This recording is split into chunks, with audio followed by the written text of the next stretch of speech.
Praise lord. ఒక్కోసారి మన కుటుంబంలో ఉన్న పరిస్థితులు మనకి ఎలా ఉంటాయంటే తారుమారుగా ఉంటాయి. దేవుని స్తోత్రం. తారుమారైపోయినట్టు ఉంటాయి పరిస్థితులు.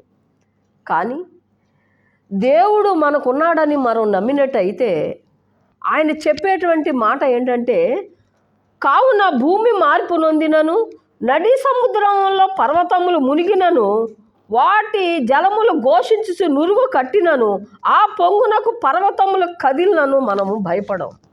ఎందుకనంటే దేవుడు ఆ పట్టణంలో ఉన్నాడు, దానికి చలనము లేదు. ఎందుకంటే అరుణోదయమందు దేవుడు దానికి సహాయం చేస్తున్నాడు, అందుకనే దానికి చలనం లేదు. భయంకరమైనటువంటి పరిస్థితుల్లో గుండా మీరు వెళ్తున్నారా?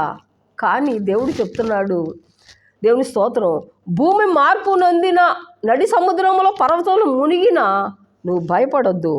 ఎందుకంటే దేవుడు ఆ పట్టణంలో ఉన్నాడు, నీలో ఉన్నాడు, నీ కుటుంబంలో ఉన్నాడు. దేవుడు ఈ మాటలు దీవించునుగాక.